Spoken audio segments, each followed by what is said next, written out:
Wrestling to the Max, Smackdown Review.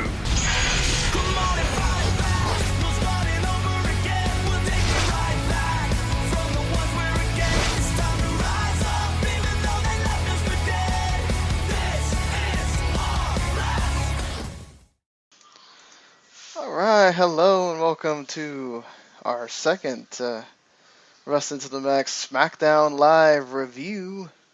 And joining me here is the dude that just, anytime I need somebody to do something that's not one of these, the regular episodes, man, I know I can count on Paul Leeser. How you doing?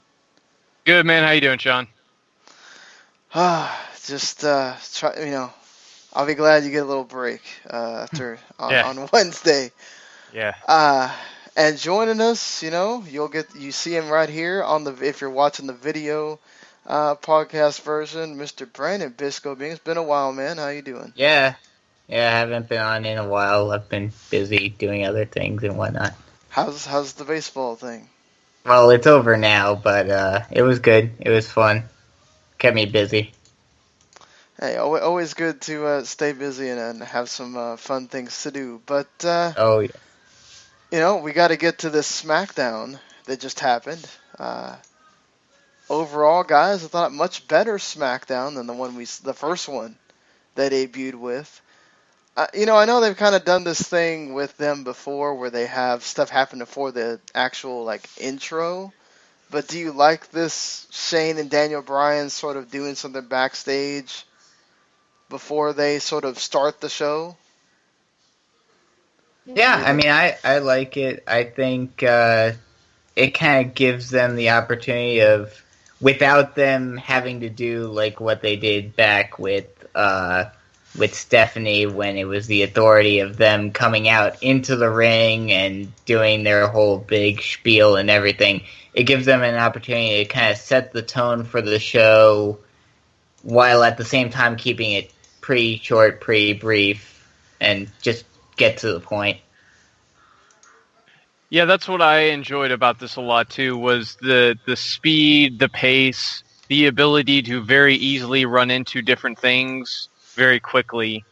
Made it feel fresh, it made it feel very different, it made it go by faster. And one, with you losing an hour from Raw to this and from everything else that you have going on SmackDown, it very much helps differentiate it, which is always important, and I would be okay with seeing this more often.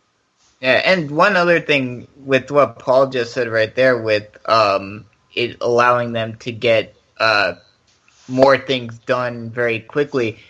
You thinking about it on more of a sports athletic type basis, you'd have people going in to talk to the GM in their office. They wouldn't be out on the field talking to the players or whatnot. It would be in their office, and it makes more sense for that sort of thing to happen here as well.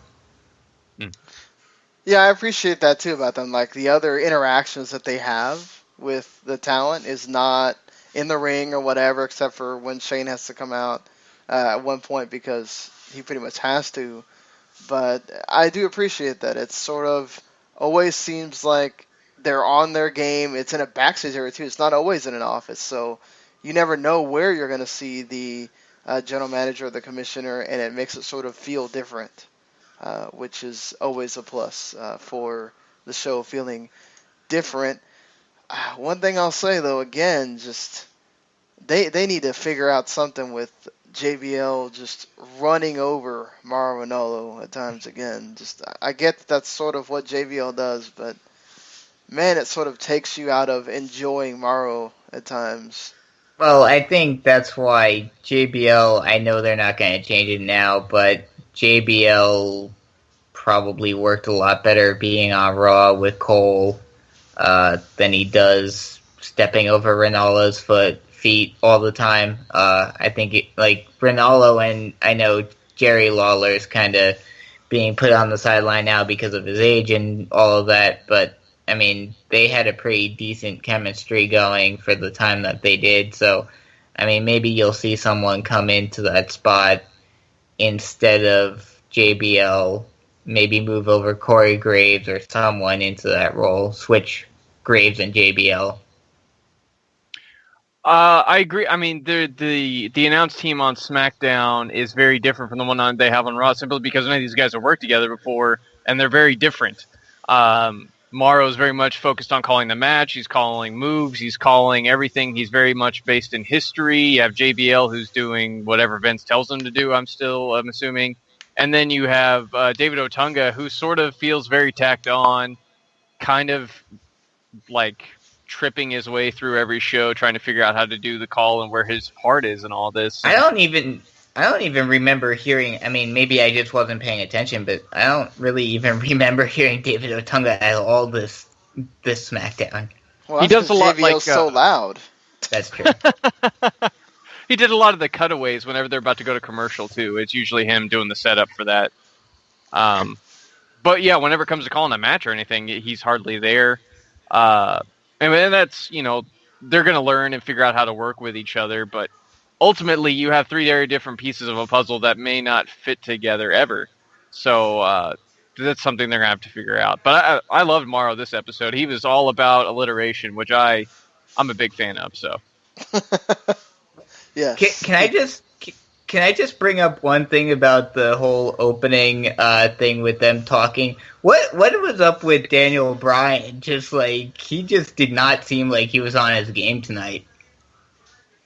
yeah, I don't. Apollo Creed is not Yeah. not a wrestler. Not a wrestler. Well, he And did. then- he did cover and then- himself on the Smack Talk thing. Yeah, But then during Smack Talk, he seemed like he almost fell back on his seat at one moment. Yeah, Yeah, I mean, he show is. too. What I do like about that SmackDown thing, though, is it lets Daniel Bryan sort of kind of lead you with his thoughts through the show as the general manager. And I like that sort of giving his point of view as the authority figure in a good way, not in a condescending way of telling you what he thinks about the talent that happened on, that were on the show. And I think that feels so fresh. Yeah, I agree with that. I loved what he said about the whole thing between AJ and Cena on Smack Talk. How he kind of shot on Cena a bit there, related to how, not everyone can be the golden boy who was given his WWE chance right away. Like, some of us have to go into the indies, and we like it that way. Yeah, I mean, he feels very much like he does on the Cruiserweight Classic whenever he's calling it with Morrow. It's Daniel Bryan's personality, and yeah, he has that slant now as the general manager, but there's also still that wrestler feeling that he gives off every time he's having a conversation with Renee. And I mean, there's still that times where he feels very awkward, because I still don't know if he's accustomed to the role that he's stepped up into yet, but it's something that he'll grow into very quickly, I'm sure.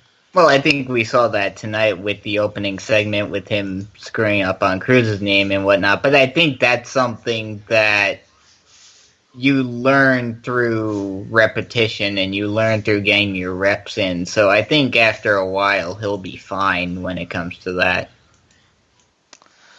Oh, sure. That happens with everybody. So, it is what it is. Getting into the actual show itself, they started off really strong, addressing the main event sort of situation with SmackDown and the title. And Dean and Dolph have a terrific promo segment here, with Dean basically calling out Dolph about he cares about everything but actually being a winner. And also just, he's all about, I want to steal the show, I want to do all this, and Dean's like, dude, I'm a winner, you're not. And I like the fact that, Dean can be a little bit hard on Dolph, and it doesn't have to be all about pandering to the crowd and everything else, and it comes off very genuine, very real from Dean.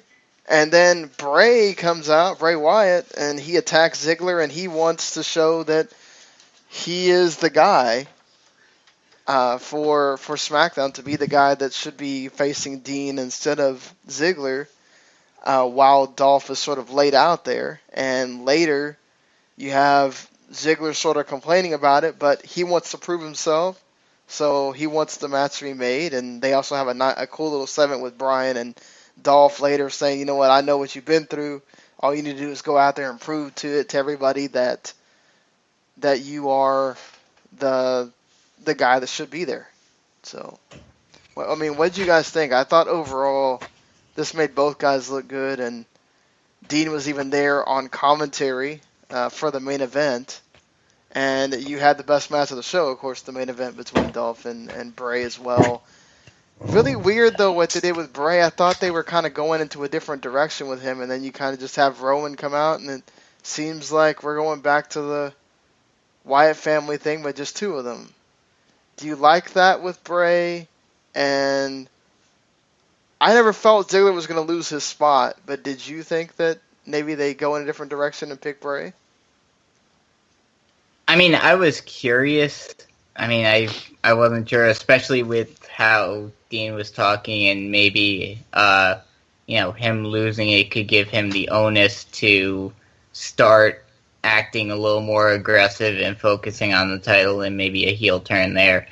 But I like the fact that they kept it with Ziggler, and I've said ever since. I've been saying for a while, and especially now with the brand split, that despite the fact that, yes, more people are going to get more opportunities, they can't just throw something at Bray Wyatt. They really have to fix the damage they've made to make him a more legitimate threat.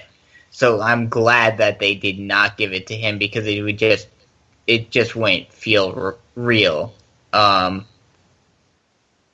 But, I mean, I like the concept, I like the idea of it, and I think they did it correctly. I loved that opening promo. The energy from both guys, the way they played off each other, Dolph and Dean really put on something memorable, I feel like. Because you see the point come across with Dolph so easily, and it's one of those moments where you're like, man, this guy really does still have everything that made him close to being somebody they went with for a long time. Those few years ago, whenever he cashed in the Money in the Bank, and then, maybe for the grace of God and a concussion, he might actually be one of these big stars that we're talking about now. And you have Dean working the subtle heel thing, sort of just trying to get in Dolph's head, telling him, hey man, you're all this other stuff. You're just not better than me, and you're not a winner, and you're not all these other things. And I absolutely loved it. And for maybe about 5 minutes in that Bray Wyatt-Dolph Ziggler match, I thought they might do the switch, simply because you're dealing with two guys who WWE hasn't done a whole ton with, and in trying to build contenders, build stars, build people and characters that people can get behind on SmackDown, maybe you trade the number one contendership for a while. Maybe you have people stake different claims against Dean. Maybe you have all this other stuff going on. Until, you get to maybe like the closing 7-8 minutes of that match, where it's like, okay, it's pretty cool and clear that they're going to go with Dolph here. I believed it, and that's great. I think I loved everything they did with Dolph and Dean, especially Dolph was money tonight. Well, I mean, that's one thing that I liked about this whole show, and then Smacking Talk, or Smack Talk, that they're using those behind-the-scenes stuff, that stuff about people not getting pushes and all of that, between Ziggler using it and AJ using it. It seems like they're using that a lot more on SmackDown now, and I think it will help the show and help give it that natural feel, and give the fans a reason to get behind certain guys. Yeah, I mean, that's the thing, too, with this, is that I like what Paul said, that they could possibly not necessarily have a whole... their thing with Dolph and Dean doesn't necessarily have to go past this month. You can have whatever it is, whether you have Dolph win and Dean chases, or you have Dolph lose and automatically someone steps up again to sort of establish that, okay, we've got different guys going for the title here. I was surprised at the way that the crowd sort of were really behind Bray when he made this attack on Dolph, and either one of you think that maybe there was some talk of a double turn going on in the thread there for our group, and there's been some whispers about maybe Dolph turning and all this to make him a heel. And it seems like they're going a different way with this, that they're really want to get people behind Ziggler, which is probably a better idea. But do you think maybe at some point we could see Bray just be a face, but you don't have to say that he is? Well, I mean, when it comes to WWE in general, with a few exceptions, for the most part, I think that whole concept of face heel is not completely gone, but the fans pretty much just decide, hey, I like this guy better than I like the other guy, no matter what the storylines are telling you. I mean, from the get-go, despite the fact that Bray has been portrayed as a heel from day one, the fans have always gotten behind him, and they've always liked what he's been doing. So he's always been that guy that no matter what you do with him, the fans may boo certain things that he does, but they're not going to completely go against him. And one thing related to that and related to what you guys were talking about with, switching up the number one contenderships and whatnot, would you see potentially Dean, especially with the way he's portrayed as being, the lunatic and being willing to take on anyone at any time, could you see him potentially doing like a WWE Championship Open Challenge type thing? Maybe. I think it's more... I don't want to say never, but, I think it's more based around what SmackDown needs to do and what they're going to do with Dean. From the looks of it, is Dean is the anti-hero who can sort of play both ways and is just looking to stay and continue to prove that he's the best. Whether it's an open challenge or not, I don't know if that's going to matter so much for him, and whether that's something he's going to go out and actively try to do. I could see him just, like we had with this last pay-per-view at Battleground, where both Seth and Roman were like, we want a title match. He's like, all right, I'll take you both on. I could see that happening right now with Bray. Like, if they want to add Bray to that match, I could see that happening. Just because Dean is, that's something they've established with him, and that's something I think they want to continue pushing. So, I mean, absolutely. I absolutely could see that. Yeah, I mean, that's a good thing if they can do that, because, again, you need to establish as many people you possibly can, because not only for this show on SmackDown, you need it for the house shows, you need it for everything else that's going on with SmackDown, of being able to get people in the door to watch these shows aside from just the TV show itself. So we move on from what was pretty much your main event angle for the show, and I did appreciate that they carried this throughout the show. It's always much more interesting when you have a show where you have a storyline and it goes throughout, instead of just having different segments that make up your show. So I always find that much more interesting. Another interesting thing, too, was how they addressed the women on SmackDown here, as opposed to how they're doing it on Raw. Two supposed to be matches, one with Eva Marie once again with that ridiculous voiceover entrance, faking an injury, pulling a Kevin Nash, maybe tearing their quad there, and going just skipping out of the match with Becky Lynch. And then later, due to a interview segment with Carmella where Natalya basically kind of interrupted the interview and got mad because she wanted to be the one interviewed, and was all about, hey, I'm royalty here, you need to be sitting here. I don't like the fact that you're kind of using the same angle that you're using with Charlotte, with Natalya. They could have made her use a little bit different choice of words there, but maybe that's probably just something that I'm only going to catch. But, yeah, then you have another match that just kind of doesn't happen here between Carmella and Natalya either. Is this a little bit weird that they're not sort of showcasing the women, or do you like the fact that they're doing a bit more story with the women instead of just having them do matches?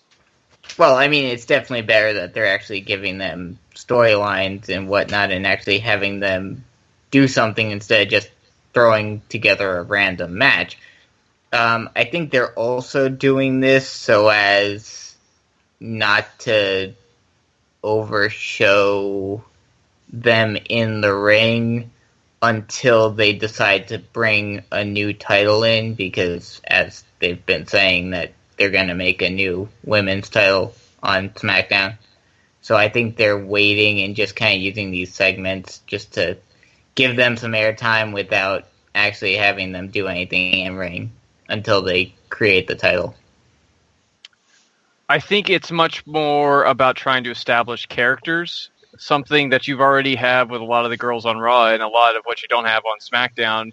Not only in just the women's division, but up and down the roster is you don't have a lot of people who they've established or have clear-cut characters, and you'll see that problem in the Intercontinental title number one contendership match, one we'll talk about later. But for the women especially, a lot of them are new, like a Carmella, like an Eva Marie, like Alexa Bliss, girls who the main roster fans aren't really accommodated to or accumulated or whatever the word is here. And it's a great, you have a pretty good idea in just 2 weeks of what Eva's about. She's about the presentation. She's about being the best show person. And then, maybe she doesn't want to wrestle. And that works because whenever she faked the injury, I was like, thank God I don't got to watch that match. That was going to be awful. And then, Carmella's not necessarily there, but there's a feud there. You learn something about Natty. You learn something about Carmella. And they're building characters. And that's what I really like about this. Yeah, maybe it sucks that they're not being able to wrestle right now. But we'll get to that. Right now, what's important is establishing characters, establishing position, establishing order, as it were. Yeah, that's the thing too. Like even Marie did this sort of in NXT, and that's kind of when Nia Jax showed up too. So, you can do this with Eva Marie. It's going to get more heat on her than she already has, which is not a bad thing for Eva Marie. Getting her more hate is never a wrong thing with Miss All Red everything. So, I don't have a problem necessarily with Eva Marie, and just like you said, that way you don't really have to showcase that she doesn't wrestle well either. Right. So that saves her from that as well. I mean, I do agree with you. I like the fact that Natty's going to show a bit more personality. Carmella also has a lot to learn as far as in the wrestling department, but she might be one that is works better with getting to have some of these matches, but they'll come in time. I do agree with you. It is about necessarily you need to establish everyone because you have so many people that you don't know. And the one thing I did really like is, did you guys notice the little side thing that showed all of their height and weight and all that kind of stuff every time they came out? Very sports feel to that. Yeah, I like that they changed that. They wasn't just the normal nameplate underneath them when they came out. They had their height and weight and basically a bio next to them. Yeah, I like that feel to it. It changes things up. It makes things different. Some of the new camera angles feel nice too, like the lower down camera angle that they've got now. Different feel, just it's working, it seems. Yeah, and some of them had debut dates, some of them had title runs, some of them had a bunch of other little things in there. It's something that really helps you establish what these guys are. Apollo Crews and Kalisto had their debut dates, which were earlier this year, and as for Kalisto, it's been barely or just a little over a year, which is just ridiculously impressive for how far they've both come. So yeah, I mean, it's pretty cool. Pretty cool. I mean, you mentioned the Intercontinental Championship triple threat match, which they had talked about. That's sort of the thing that got established at the beginning of the show with that backstage segment with Shane and Daniel Bryan just walking through. Was The Miz was upset about how he was not treated like an Intercontinental Champion. You wouldn't treat Jason Bourne this way. He wanted to be, He should be treated like the A-lister that he is, and so you get to find out who's gonna be the number one contender with Baron Corbin, Apollo Crews, and Kalisto. I thought this was pretty good.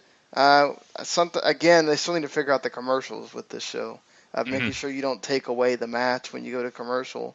and that kind of suffered a bit here. Well, I wish they would keep what they did for the first commercial break during the draft and have the picture-in-picture, but I'm assuming like the advertisers got annoyed at that. But I mean, I feel like that would be the best way to do it, or the only other way I could think of is do what they did when the app first came out, which is put the match on the app during the commercial breaks. I like that personally too, but if they figure out how to make a commercial break work within a 2-hour time frame, that's what I'm after here. Yeah, me too. I mean, you can make it work. You've done it before. There's ways to cut it before. We don't necessarily have to see everybody's entrance either. So there's that as well. Well, they've been doing that with Raw, especially with all these jobbers coming in. They did it tonight with the Vaudevillains too. Yeah. Yeah, that's a different story. I don't want to get into that. Actually, that's a good idea because the showcase was supposed to be on the Alpha, American Alpha. So. Right. Yeah. But the Vaudevillains are just being pretty much used as jobbers now, which I'm annoyed at. Well, they could be jobbers for this. I mean, the thing with WWE is they don't really care necessarily about what we that pay attention really closely to this think or perceive about a certain star at that point. They think that, if they put something behind you that you'll eventually like them. So right now we're using the Vaudevillains as jobber fodder. If we ever do something with them, you're going to care about them. So who cares? I mean, they do this in NXT as well. We'll see guys be enhancement talent for a while, and then when they decide, okay, it's time for you to have your time, like Ty Dillinger, we're going to use you a little bit more. It's just sort of the cycle of wrestling at times, especially when you can't always bring jobbers in every time for everything. What did you think of this match, Paul? And I really like the fact that, again, Apollo Crews in an elevated position here against somebody. I thought he was perfect for what they wanted, but are they just teasing it and maybe we just get a fatal 4-way or something? Because Baron Corbin got himself involved against The Miz at the end. Yeah, that's sort of where I thought this might be going, as a fatal 4-way, but I think... I kind of hope they avoid that and keep it a one-on-one, because Apollo Crews is... Like, you look at all three of these guys, and they've all had some buzz around them. Apollo Crews was the hot bring-up for WrestleMania this year. Kalisto's a former U.S. champ. Baron Corbin won the big trophy, the Andre the Giant Memorial Battle Royal at WrestleMania this year in his call-up. And none of these guys have a really established character other than Kalisto doing the fist pump lucha thing and being terrible at promos. And Apollo Crews is the Kelly Kelly gimmick. He points and smiles, and Baron Corbin just looks, bored. So they need to build these guys, and this is a big thing that SmackDown really needs to work on, and especially going forward with Crews being in the limelight of having this feud with The Miz, and somebody who's very good at promos like The Miz can work with and bounce along, and you can learn stuff about Apollo as they go throughout this feud and not spread it out over everybody. Unless they feel confident they can build that way. If they do, then more power to them. But for now, let's stick to the one-on-one thing. And to me, too, Brandon, you could easily have a Baron Corbin versus Kalisto match out of this, too, instead of building a fatal 4-way for no reason. You already have 2 matches here out of this. Oh, yeah. I mean, you could definitely do that. One thing I'll say, I mean, the way they did it is perfectly fine. But this kind of goes back to what I was talking about before with the whole face-heel thing, is a match like this in the normal realm of thinking amongst WWE and now their fans, this was way too predictable, where it was, there's no way they're going to put heel on heel, so obviously Apollo's going to win this. You'd like to see a couple of things happen, where maybe you're not 100% sure. But I'd like to see Baron Corbin get something out of this, maybe either a match against Kalisto where he squashes him and then maybe gets a chance at the Intercontinental title down the line or something along those lines. I mean, Baron and Kalisto do have that history together, of course, as before Kalisto flubbed his terrible line. So, they could renew that again, or they could just, Kalisto did want revenge, so you can kind of set that up, and maybe you give it a week and you build it up and you bring their history in, and say maybe the week before SummerSlam, you go, okay, here's your match, you tease it, and then you do it at SummerSlam, because I know they need it's a 4-hour show. They need some extra matches. Mm-hmm. Yeah, I mean that works for me. Yeah. We mentioned American Alpha and the Vaudevillains already. I mean, American Alpha, I thought you got pretty much everything that you get of American Alpha here. My only problem is the crowd was not crazy for them. There were people in the front row that you could see that were big time American Alpha fans, but it did not translate into the crowd. And I don't know if it's because, there's not a care about the Vaudevillains like there is about the other tag teams in NXT, where even if you don't like American Alpha, you care about the Revival, or you care about Gargano and Ciampa or whatever. So you care about the fact that they're destroying the Revival at that moment, whereas American Alpha are here, what they're here for, to look good. And I thought they did that, but it kind of sucks when it sort of feels a little bit deflated. Well, I think this plays into exactly what I was talking about with the Vaudevillains, where they've been used as jobbers for the past month or 2 months or whatever, however long it's been.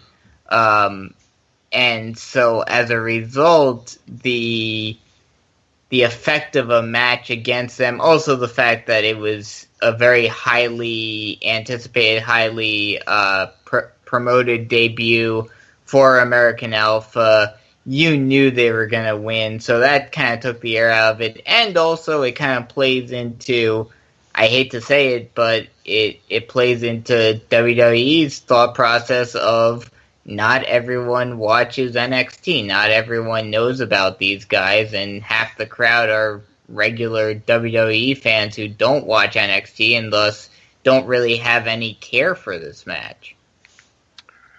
I think WWE knows not everybody watches NXT. Not everybody's that kind of fan. The thing here is, I kind of agree with what Larry wrote in his review over at 401, and where maybe you go with a jobber team here and not the Vaudevillains. Maybe because, obviously it's supposed to be a showcase, and I still think they got to showcase very well, and they got to showcase with a team that they've worked with before.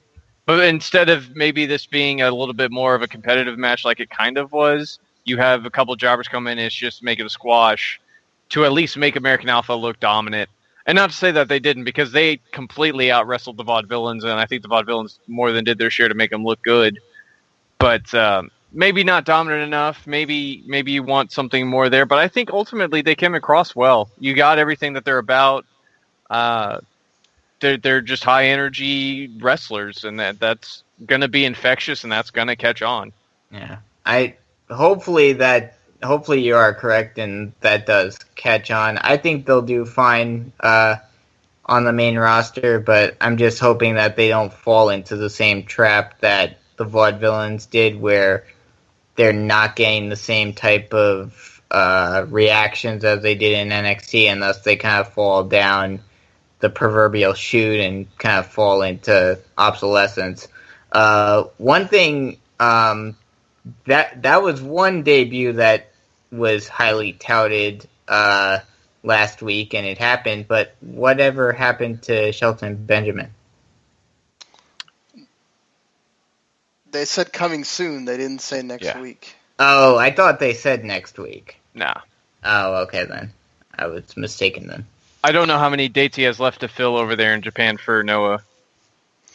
Yeah, and I mean, there were big rumors that we might see Victoria here on this SmackDown, but we did not see her. So that's something that I think also Victoria might have hurt herself. She kind of put the cat out of the bag on Twitter, and WWE might have just kind of been like, well, we're delaying your debut a little bit. You know. Yeah. You know how they are about, please do not tell everybody that you're showing up on this show. You know. Even though I don't understand that since it draws more eyes. I do too, but I can understand WWE maybe with certain people thinking we don't want to tell them that this person's appearing like they didn't do with Rhino. You know. Maybe they don't always get the grand reaction that you want them to get. That's like, you know, fair. like Rhino, he didn't get like the biggest reaction ever, but he still showed up and served his purpose. I mean, it also could have been Victoria working the internet, and maybe she's not going to do anything, and she Like how Finn Balor did for like 3 months. Yeah, exactly. You know, every time Finn would do something like that, somebody's reporting it. Same thing with, you know, Victoria. She could just be putting that out there to have people report it. But I mean, we do know that they're looking for people. We saw Jinder Mahal of all people on Raw. So, that being said, you know, Heath Slater, again, showing up in somebody's office. I did like the fact that Brian's like, how in the hell did you get in here?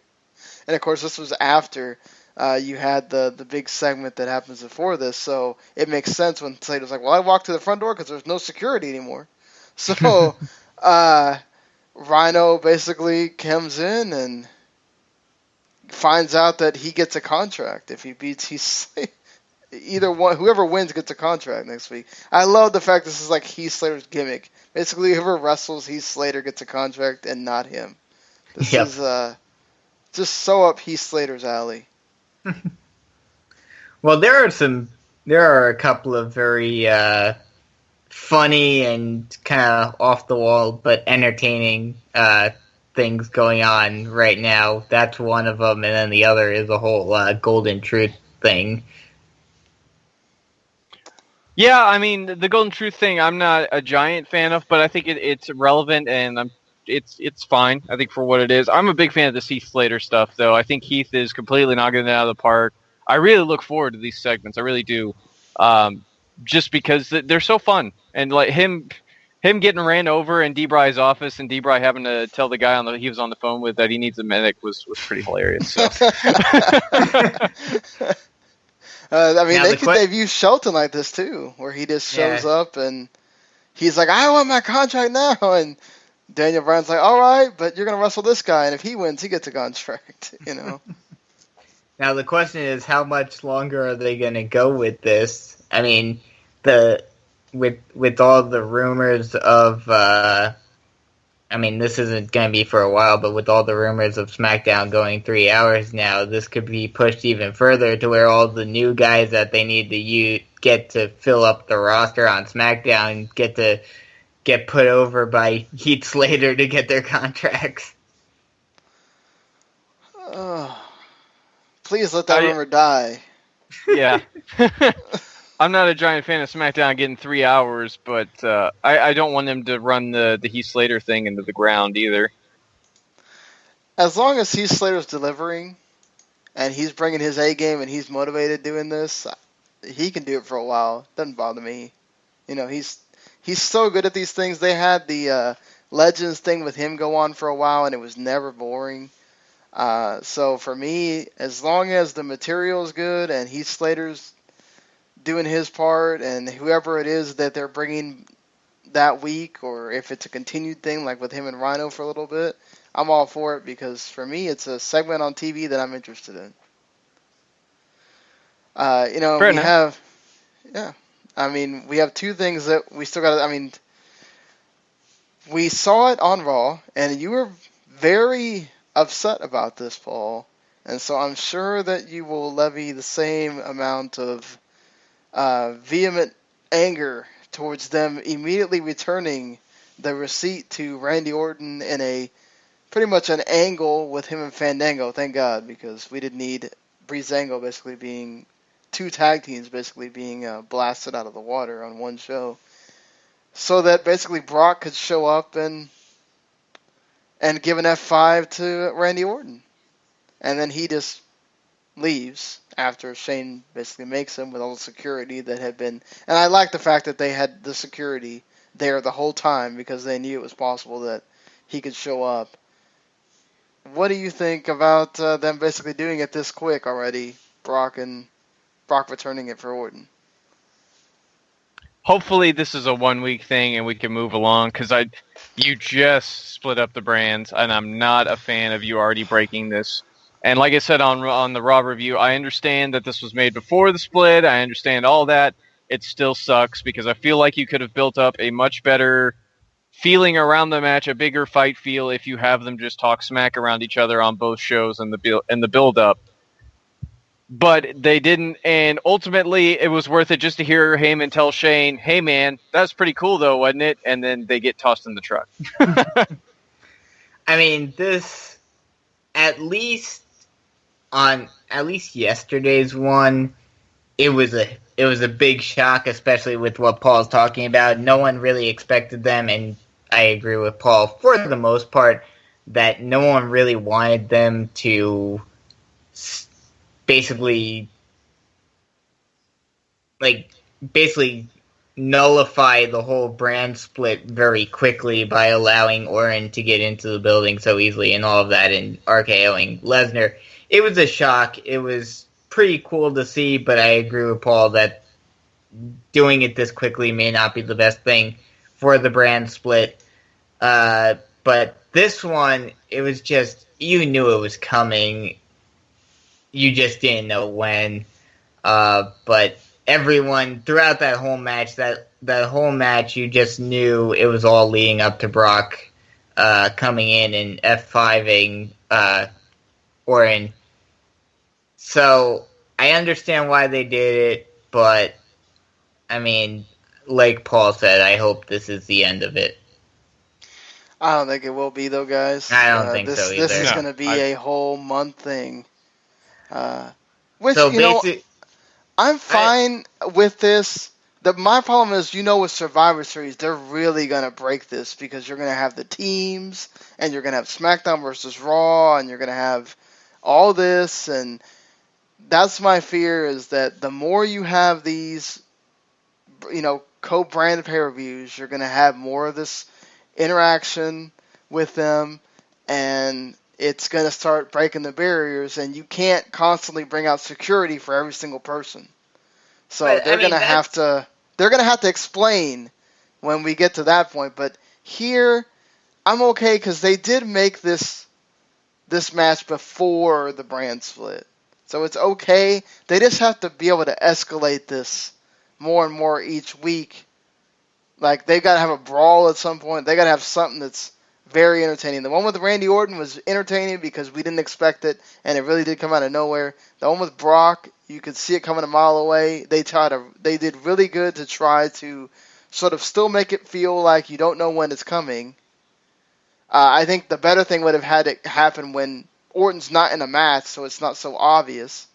But I think they did as well as they could have here.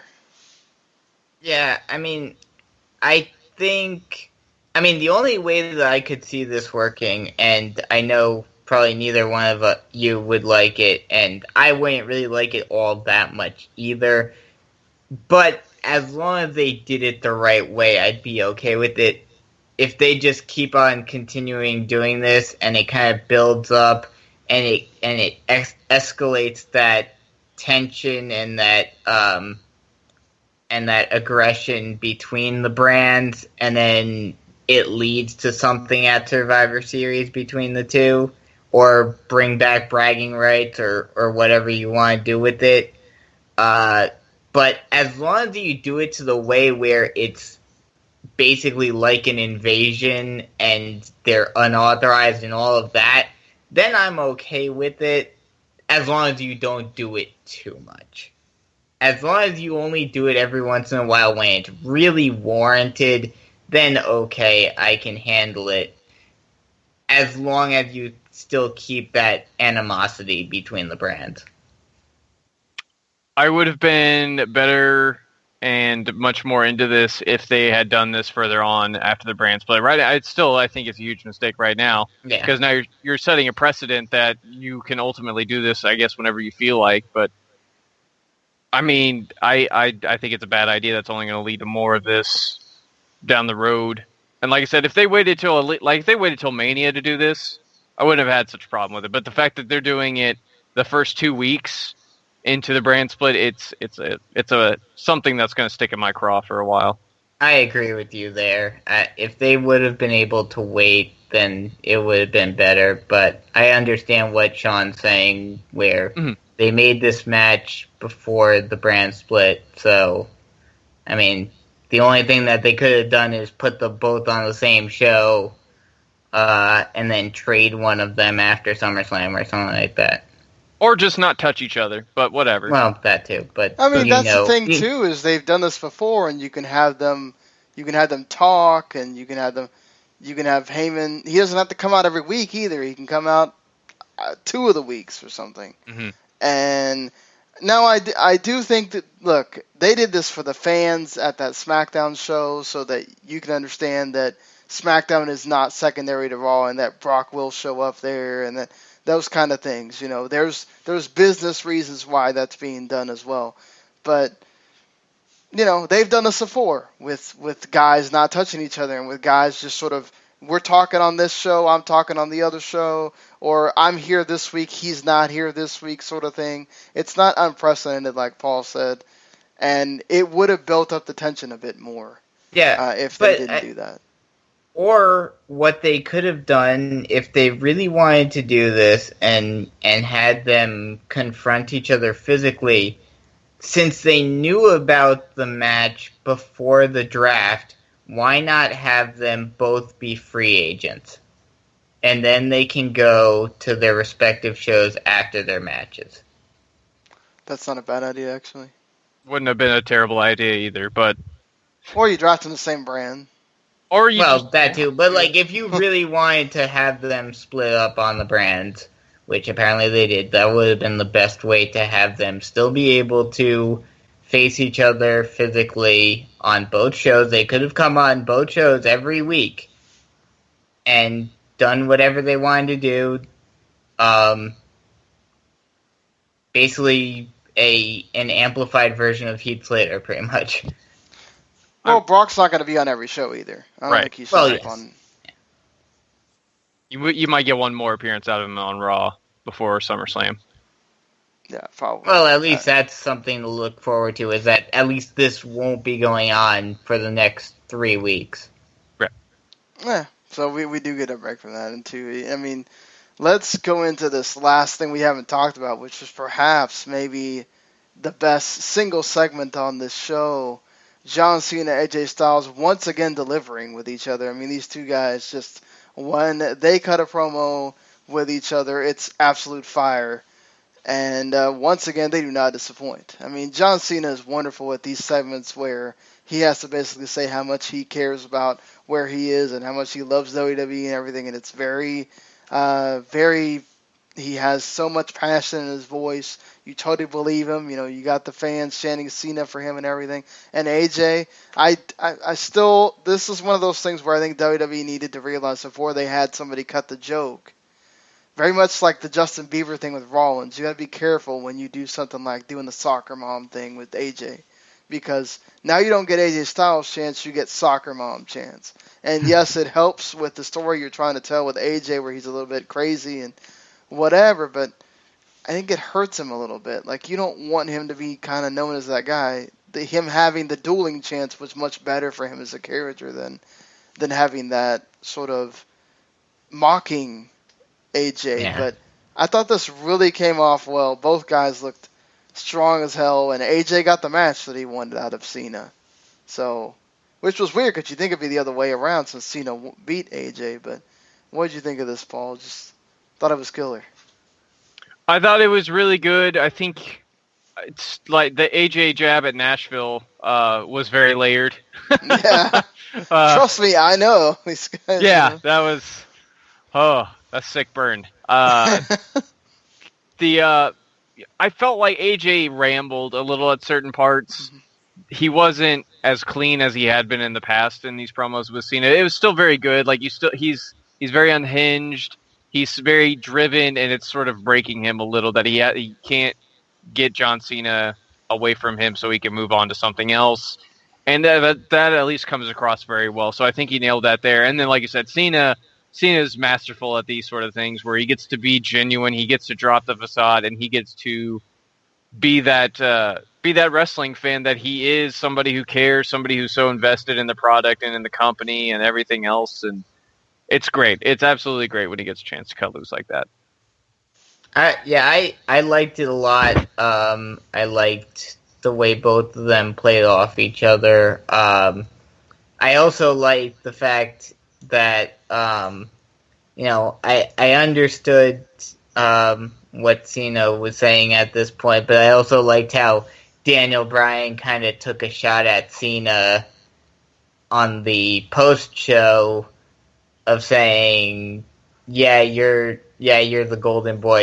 You were able to go into WWE right away. We couldn't, stuff like that, and kind of bringing that, that conflict between the WWE fans and the more, outside of WWE fans, and bringing that aspect into it. That's one big theme that I saw in this show between the whole thing with Ziggler and then this. There have been a lot of using things that people talk about the industry and about guys behind the scenes that they used to build feuds and build matches even more than they already are just within WWE. I mean, it's smart. It's them understanding they have two different audiences, and that you can cater to both audiences within words that you say or things that you mention, and using, context, using old stories that they've done before. I mean, it's something we can appreciate, people that have watched things over and over. So it's not out of the realm. I think it's just taken WWE a while to understand that you don't have to go all the way one way. You can try to sort of give the hardcore fans a little bit and give your casual fans the most of it, because at the end of the day, the hardcore fans are going to watch. But giving them little treats here and there, Paul, is really nice. We appreciate those things. Absolutely. Anytime you can take a jab from something we know or sort of break that wall a little bit, I always appreciate it more, just because it helps it feel real. It helps it feel genuine. And whether the everyday fan out there knows it's a jab or not ultimately, if they believe it, they'll believe it too. So, I mean, at the end of the day, the Nashville people are going to get upset because you're calling them crazy anyway. So, right. Whether it's a shot at TNA or not, is irrelevant at that point. So, I also liked how AJ kind of, and playing off of his whole heel persona now, took a big jab at a lot of the Cena fans of saying, hey, life isn't all goody-goody, not everyone gets a trophy, yada, yada, yada, stuff like that. That was something that I definitely think can help build this feud. Yeah, I mean, we see those guys everybody that goes against Cena kind of cuts the same sort of promos. AJ. But I feel like it was a little more.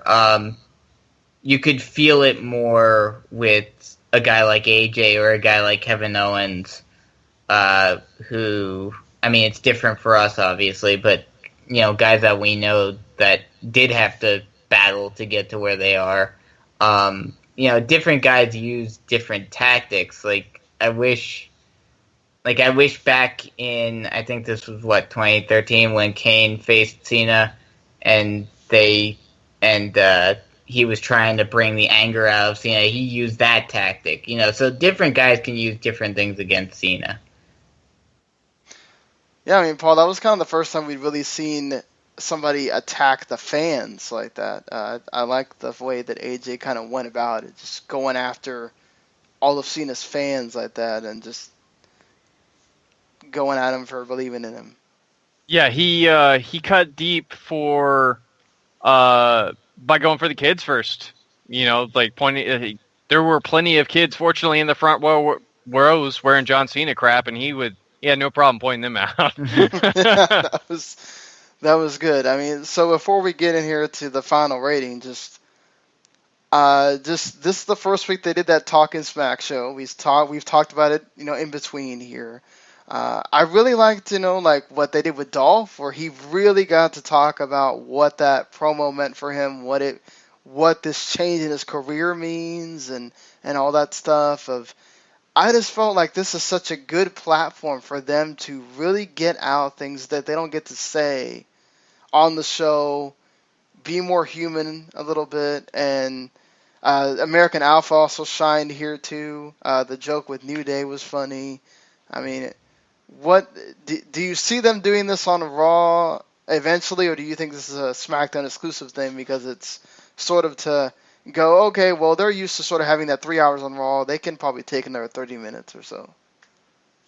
Well, first off, one more thing on the whole Cena thing. What was I gonna say? I forget right now. But when it comes to the post show, I like it a lot. Do you know, Sean, if this is basically like how the draft was, where they're basically just going on there and talking without anything specific told to them, or is it them kind of being given an idea of what they wanted them to say? I'm sure there is an idea given to them, but it seems like it's much more freeform. Like what Dolph said, it's really difficult to try to get somebody to write all that out. I mean, oh no, it of course, like it's much more written out, seems but much more bullet pointed than what you get on the show, right, Paul? Yeah. I mean, yeah, I mean, then I like that a lot. I like it. It definitely. I mean, one of the things I've been saying is that it feels a lot more real now with the way they're handling different feuds and all of that.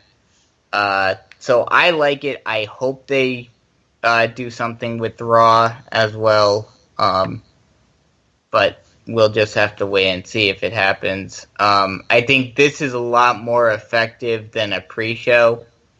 The pre-show is a little I don't know how many people watch it. I'd be much more likely to watch the post-show than the pre-show.